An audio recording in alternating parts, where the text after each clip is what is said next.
Iti Damdamag Region 2, pito nga indibidual ang naglabsing iti pammilin ti korte, tiniliw ti pulisya idiay Nueva Vizcaya.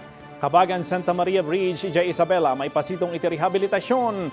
Ken Balyena naipaigid iti aplaya idiay Aparri.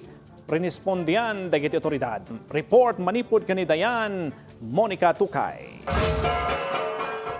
Idiay Nueva Vizcaya, nagkakaisa dagiti anti-mining groups iti sangwanan ti opisina ti PNP Tupacs del Norte, kas panang suportada iti pito nga individual a natiliw, gapo iti panagbarikada da iti sitio kayon, kalpasan ti panay patungpal ti pulisya ti writ of preliminary injunction nga impaulog ti korte.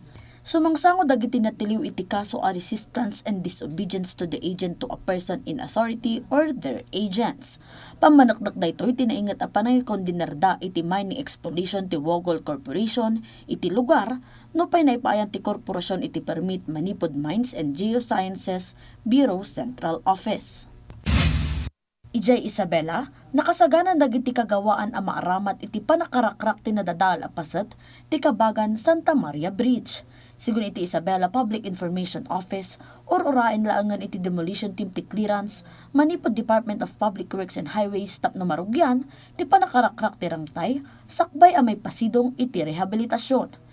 May palagip nga iti Pebrero iti napalabas at awan nadadal ti span number 3 ti rangtay kalpasan a demalyasat ti overloaded truck. Ken idiay Cagayan, dagos a renespondian ti DA Bureau of Fisheries and Aquatic Resources Region 2, Philippine Coast Guard, ken dagiti kamang ti lokal a gobyerno ti Aparri ken Claveria, ken dumapay, tapno isalbar ti Balyena a naipaigid iti aplaya iti barangay Bisago Aparri. Iti agdama, may papaayan ti supportive care ti Balyena iti Cagayan Valley Marine Technology Outreach Station.